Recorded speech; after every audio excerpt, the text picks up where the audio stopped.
Yo, yo, what up? What up? What's happening, world? What's happening, y'all? B March Boxing, man. Back like I never left, you know what I mean? I know it's been a while, but here I am. Watching this card right here, WBC 140-pound strap title on the line, brought to the ring by Alberto from the Dominican Republic, bringing in his undefeated record to the ring, fighting versus former IBF 140-pound champion, that is super lightweight or junior welterweight champion, from the Dominican Republic. I'm sorry, from Puerto Rico, Subriel Matias. The first round I gave it to the man, Puello, you know what I mean? He was boxing off the back foot. He was the counter puncher. You know what I'm saying? He wasn't running or nothing. You know, Subriel Matias is a vicious pressure fighter. You know what I mean? Slim always got, he's very heavy footed, and he's always on the front foot. You know what I mean? So he tried to bring that pressure to Puello in the first round, and Puello stood his ground, and I thought he won round one. As a matter of fact, I had him winning round two as well. You know what I'm saying? Even though round two was a little closer than round one. Then round three and four, I gave it to Matias. You know what I mean? Matias started picking up the pace, closing the distance.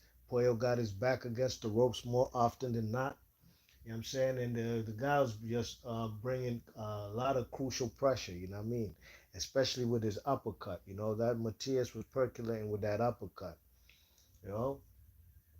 So after what? After 4 rounds, I got it tied. Then I gave Matias probably the next few rounds, five, six through seven.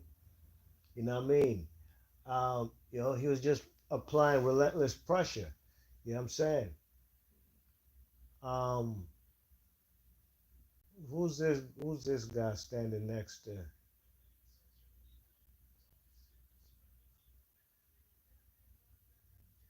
Who's this guy doing a face off with Subriel Matias? You know, I got my volume down, man. I ain't trying to get a strike talking with Eddie Hearn and DAZN. He's done it before, and as a matter of fact, it wasn't even DAZN. It was on Eddie Hearn Showtime card or something. But anyways, that's neither here nor there. But then after those rounds that Matias picked up, you know, applying mad pressure and picking up rounds, Albo Puello just dug deep, you know, and he was boxing off the back foot. He was catching Matias with all kinds of punches, man. He both of his eyes up. The man off the back foot. He stopped his standing in his tracks and then unleashing combinations and moving. Matias out there looking like Frankenstein, like a plotter, just coming forward, but he's getting tagged up, pieced up. You know what I mean? I ain't give him no round from round 8 through 12. I had the dude, I'm sorry, Puello winning this fight at least 7 rounds to five. At least 7 rounds to five. This wasn't no draw or nothing. Well, this fight got called a majority decision, and they gave it in favor of the Puerto Rican Subriel Matias. I don't agree with that decision at all tonight, y'all. B Marsh Boxing, I don't agree with that decision one bit. You know, this fight, well, like I said, at worst, it's 7-5 for Puello, or at best, 8-4 for Puello. Subriel Matias ain't win this fight. You know what I'm saying? I was looking forward to this fight all week, and it was a very entertaining fight. But at the end of the day, this guy did lose all. He lost all the championships at that. Excuse me, championship rounds at that. You know, he lost rounds 11 and 12, and he had lost round 10 on my card. He lost like three straight going into the last 3 rounds. Yeah, I'm not convinced by that decision. One judge had it 114-114. The other judge had it 115 to 113 in favor of Subriel Matias. He himself was surprised he got the decision. You know what I'm saying? Because at the end of the fight, he did not have the demeanor of a guy who knew that he won this fight. But Puello did. But they just snatched this man's oath from him. You know what I mean?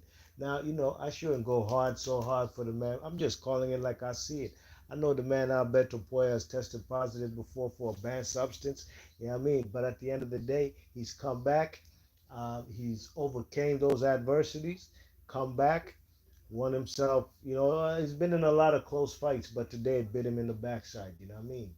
Today it bit him on the backside. You know, he was evading a lot of punches from the man Matias. Matias was walking into left uppercuts. You know what I'm saying? You know, this is a southpaw versus orthodox. Southpaw being the Dominican Alberto Puello.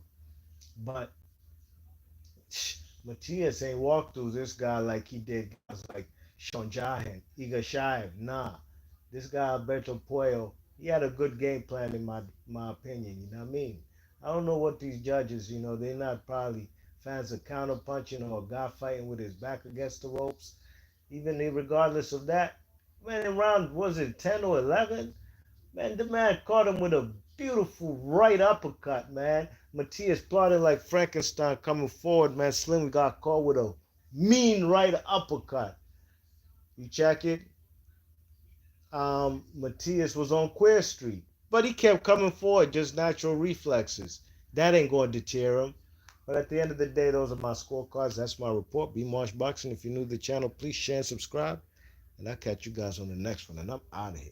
As a matter of fact, before I go, hit the thumbs up if you're new to the channel. And let me know in the comment section, who do you guys think won this fight? I had it for the Dominican, Alberto Puello. 7 rounds to 5. I'm gone. Peace.